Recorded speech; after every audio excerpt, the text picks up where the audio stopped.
Okay, this lecture is on the American Revolution, and it's the resistance leading up to the American Revolution and the Revolution itself. So the time period that we're talking about is 1763 to 1776.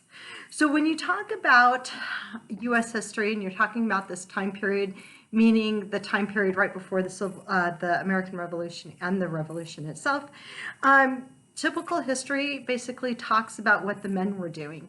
Talking about boycotting goods, smuggling goods, forming the Stamp Act, the Sons of Liberty, committees of correspondence, the Continental Congress, and that's all basically what the men were doing.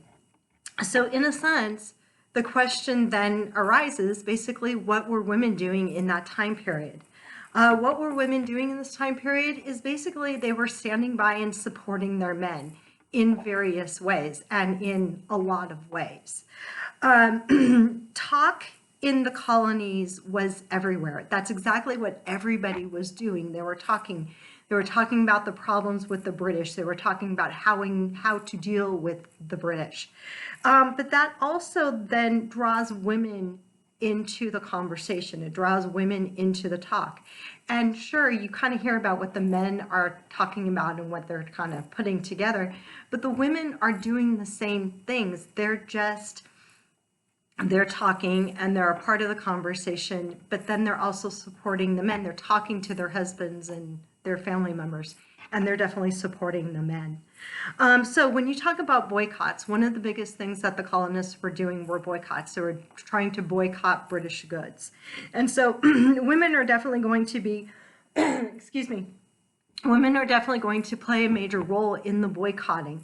When you talk about boycotts, it was about not buying sugar and tea, lead, paper, anything kind of coming over from Great Britain. Those are kind of the big things at this point in time.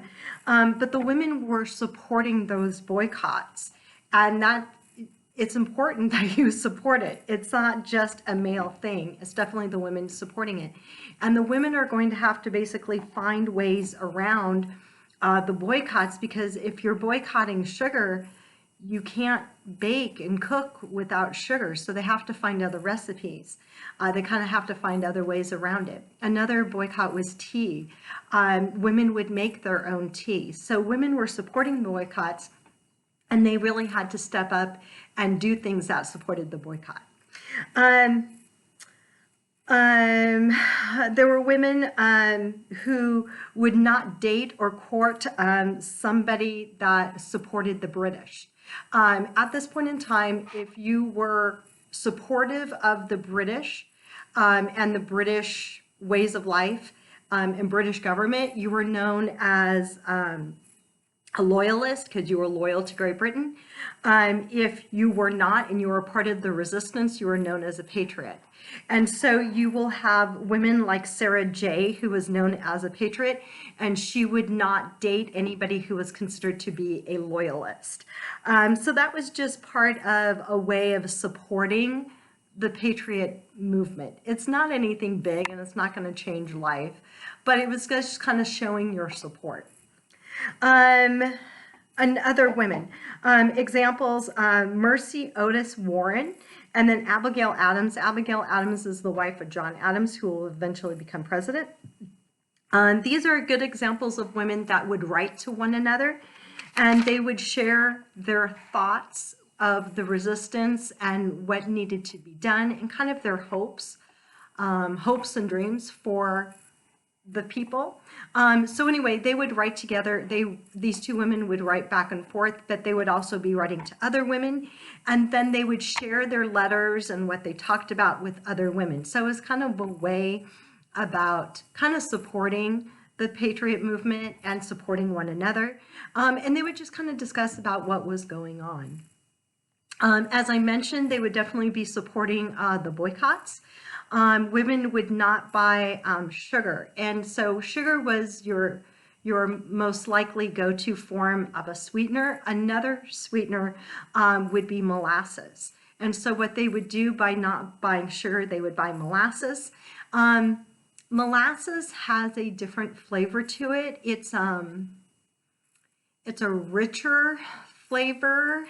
It's sweet, but it's a different type of sweet than sugar. It's a richer, maybe a little bit more, I don't know if I want to call it bitter, but there's just a different flavor to molasses. And I say this because if you substitute molasses for sugar, you're going to change the flavor of things. And so things aren't going to taste the same.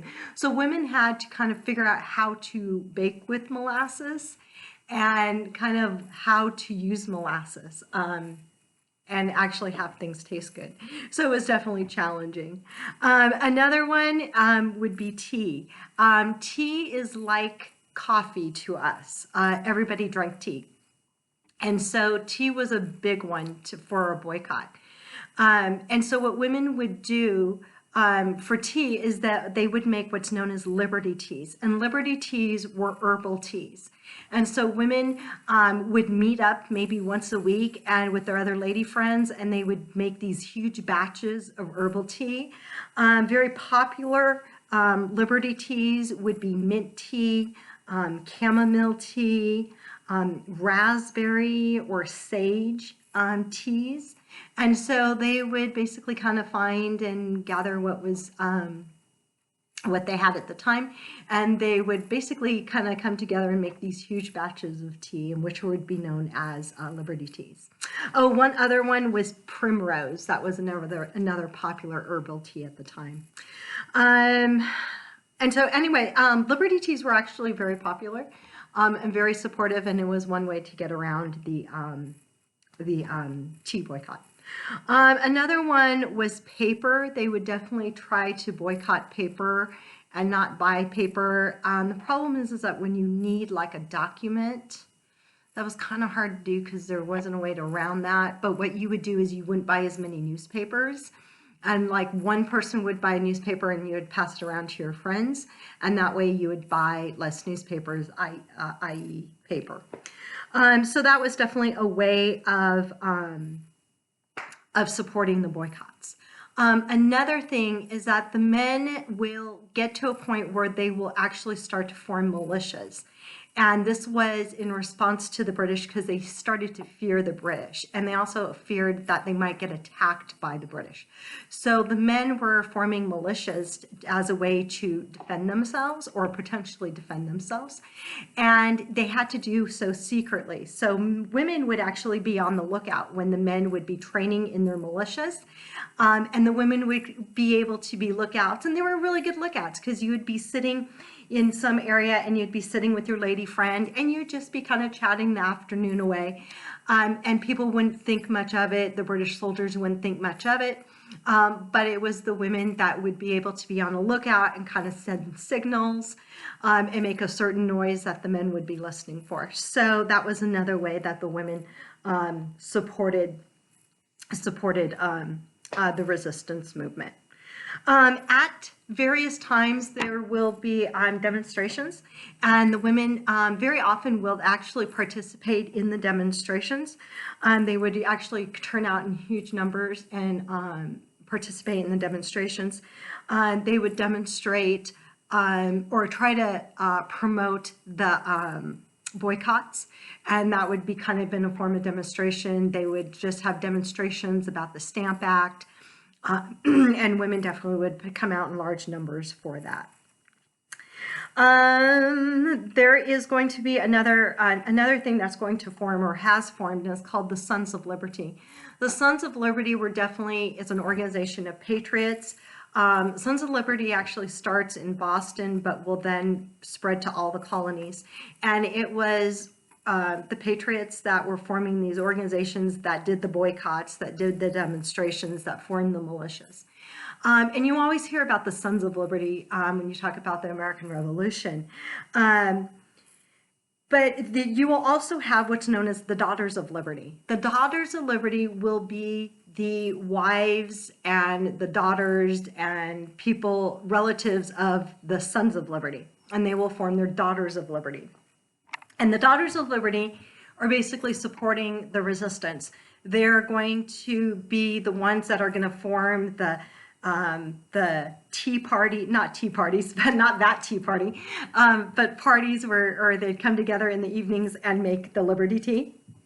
They would be the ones that would organize who's going to be a watch out or look out for the militia training. They would organize the protests that they would do. They would talk about how to make recipes without sugar. So women were definitely a part of the resistance, and another way to do it was to be a part of the Daughters of Liberty. One of the women that will be a part of it, or she's kind of one of the main creators of the Daughters of Liberty, is Sarah Bradley Fulton, and she'll definitely be associated with kind of the beginnings of the Daughters of Liberty. So we got that.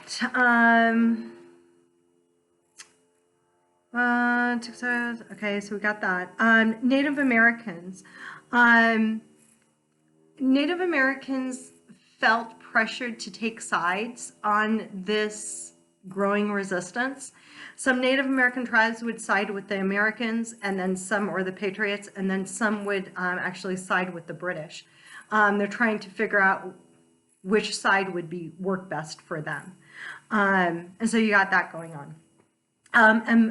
African American slaves at the time definitely supported the American Revolution overall, because they saw it as the colonists are fighting for their independence, and they saw it as a way that they thought it would translate to basically their freedom, because they're like, well, the Americans are trying to fight for their freedom from the British, and so therefore it would translate to our freedom basically after the war effort, or the war.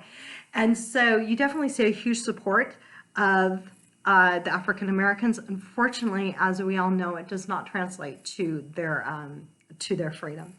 But they don't know that at the time. One woman, a slave, Phyllis Wheatley. Phyllis Wheatley was a slave who actually was taught how to read and write. By 1774, she actually was a fairly strong writer, or I should say prolific writer at this point in time. She's definitely known within circles, and within circles within the colonies. 1774, she will write a plea for equal rights for Negroes. And this will definitely be passed around through the colonies.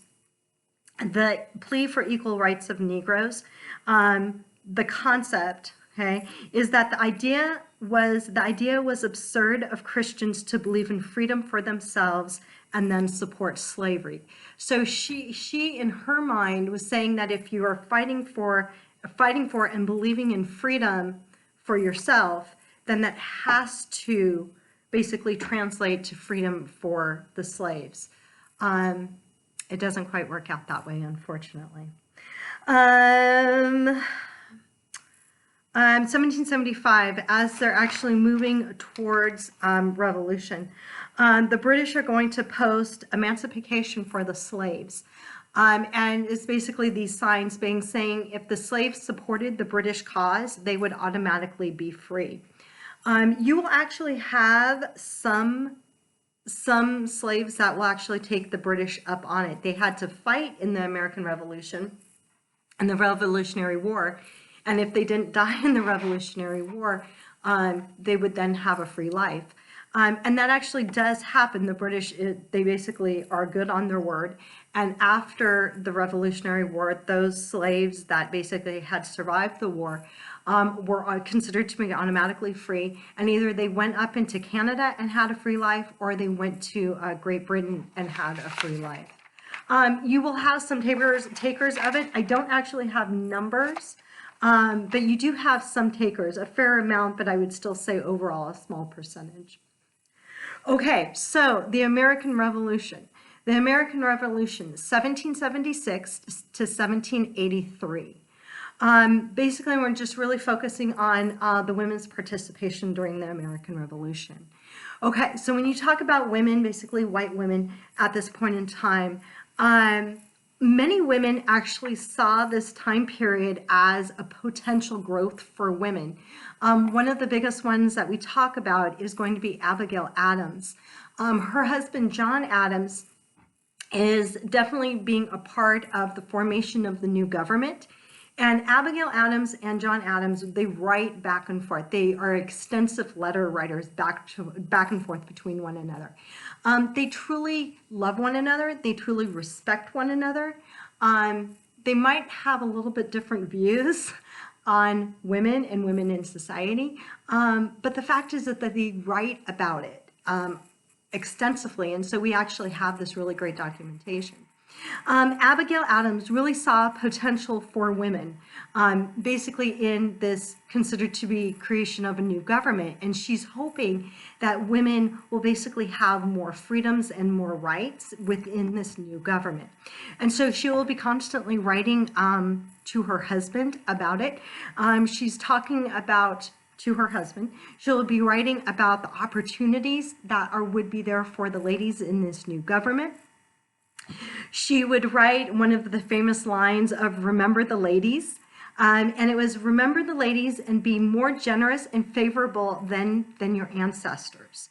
And so what she's trying to say is that, you know, don't do what your ancestors did. Basically, write a new chapter for women and have the women have more rights and opportunities in this country now, or in this new government, I should say. Now, John is definitely respectful of his wife, but he also knows what the reality is. He also knows the reality that majority of people don't feel the same way as his wife does.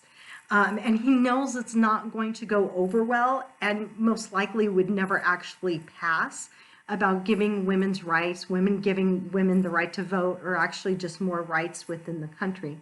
And so with John creating a new government, nothing really happens, because he knows, in a sense, it's not going to happen, that other people don't feel that same way.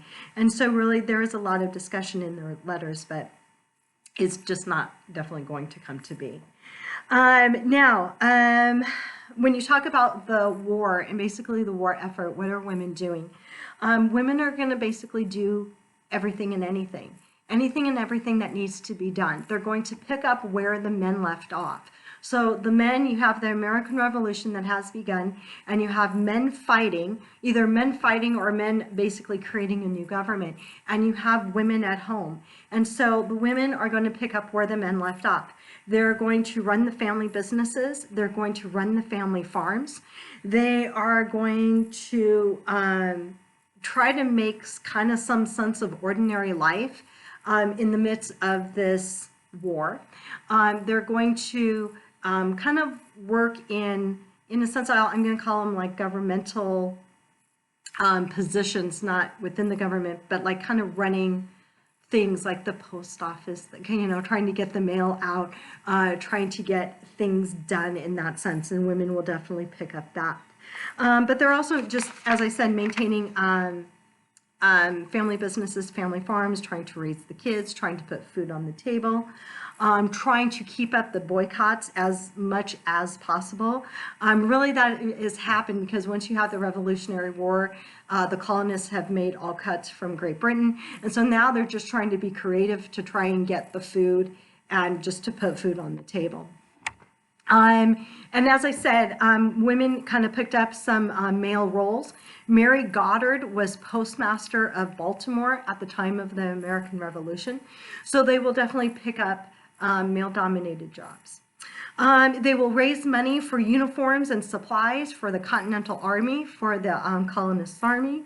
You'll have the Ladies Association of Philadelphia. That's one organization that basically tried to raise money and for supplies.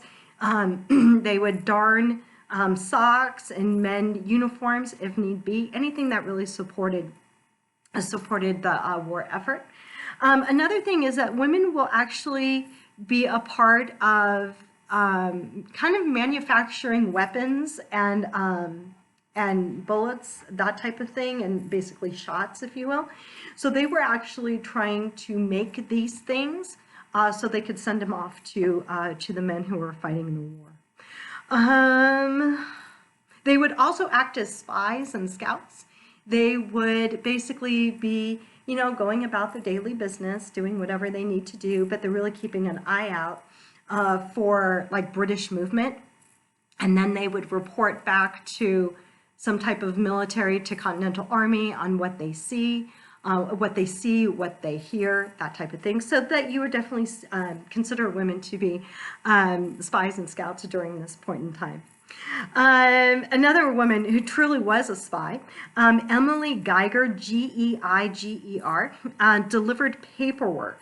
And she will deliver paperwork across enemy lines. And she was actually caught one time when she was actually making her journey, and she will actually destroy the documents that she had with her, and she'll destroy them actually before she was caught, because she kind of knew they were kind of coming up to her, so she destroyed the paperwork. And there was a huge amount of questioning of her, but you know, she'll kind of play dumb, and she doesn't have any paperwork with her, so she was sent on her merry way. But Emily had actually memorized the document, and so nothing really was lost. She just went on her way, and she was able to bring forth the information that she was supposed to do. So she would definitely be a spy, considered to be a spy on that. There were also women basically taking care of the soldiers in all various ways, shapes, and forms. You will see women cooking for the soldiers, always kind of like behind the scenes, but they would be cooking when the soldiers basically had stopped their battles. They would be cooking, cleaning uniforms, repairing uniforms, trying to bring them supplies. Also, another big one, another huge one will be nursing. Women basically acted as nurses and basically took care of the men after battle, and you will definitely see women working as nurses. That's actually going to be huge during the American Revolution, one of the, in a sense, services that the women will provide. Another one is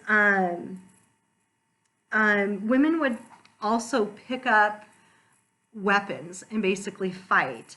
You don't necessarily see them traveling with the military and with the Army units, but when the Army unit was in a certain area or in basically the women's location, the women definitely were, in a sense, defending their home and their territory, and they would also be known to pick up weapons and basically kind of fight it out at the battle. There is one woman that goes down historically. She goes down historically as Molly Pritchard, and I actually have a picture of her on the PowerPoint. Molly Pritchard goes down in history for picking up her husband's weapon when her husband was killed in battle. And she will basically pick up her husband's weapon and basically fight it out until the battle ends. Now, when the battle, or basically the story, if you move through history, you always hear about the story of Molly Pritchard. So historians are really trying to look into Molly Pritchard. They're never able to find an actual Molly Pritchard. What they do find is a woman by the name of Mary McCaulley, and that's McCauley, Mary McCaulley.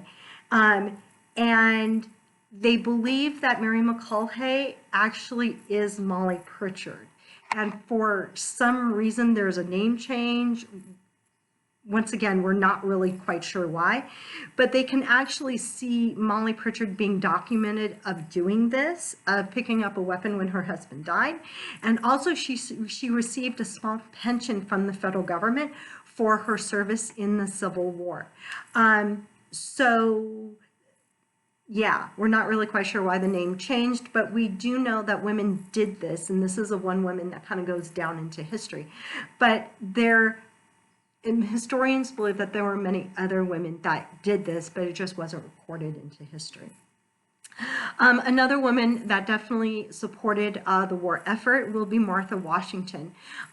She did not always travel with her husband, George Washington, but who was the commander of the Continental Army. But there were times when she would be with him. One of the times that she'll be with him is in Valley Forge, or at Valley Forge.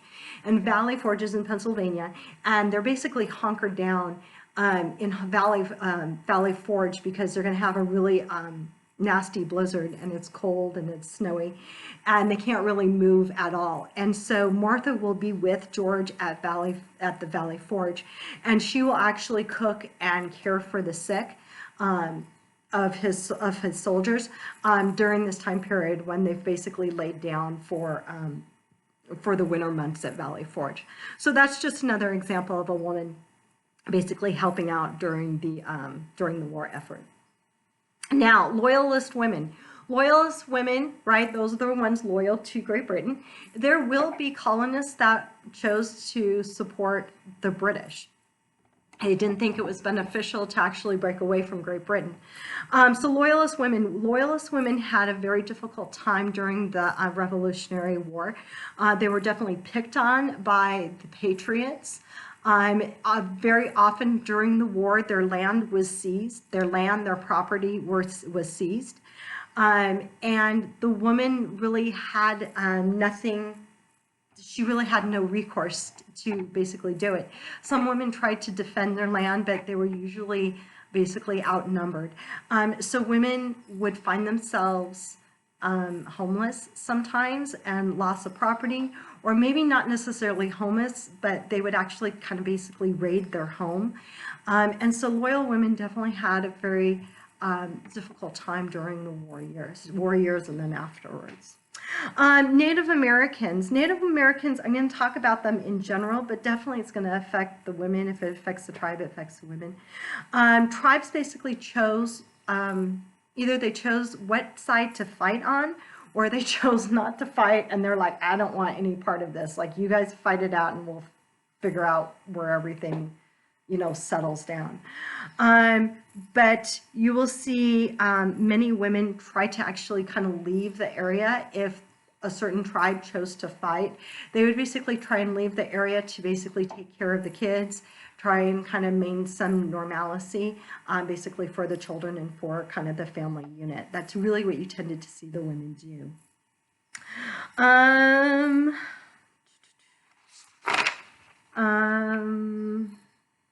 About that. African Americans or slaves, free or slave. When you talk about it, slaves, as I mentioned, were encouraged to side with the British. As I said, some do, a small percentage do, but some actually they really didn't know how they felt about it. And some felt that, you have this war going on, maybe it'd be easier just to kind of slip away because nobody was really paying attention. And so you actually see that happen, is you would see slaves just kind of slip away when people really weren't paying attention to what was going on because they were so consumed with the war effort. And they would slip away and then kind of slip away into the countryside and basically make a life. That definitely occurred. Some stayed and basically maintained the farm that they were on or whatever property they were on, because the idea was that the war would be over and then they would gain their freedom. They truly believed that. And so they were like, well, I'll maintain, the property, I'll maintain the farm, and then at the end, it's going to be looked upon well for me, and then things are going to change. So you'll definitely have that.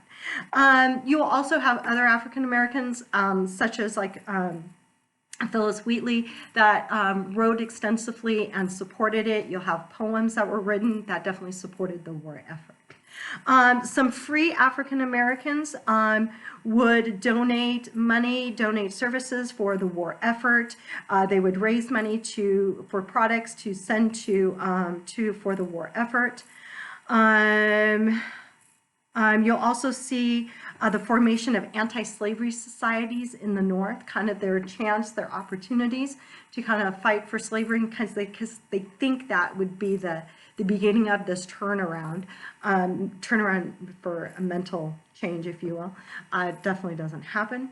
But you will also see in some states, once you have the colonies become the United States, you'll actually see some emancipation in the North. Massachusetts will be a good example. 1780 will actually end slavery in their state. And so some northern states will actually end slavery at this point in time. They really don't kind of see the need for it at this point in time. Okay, that is the end of the lecture of the resistance and the war effort. The next lecture is going to be on basically life after the war.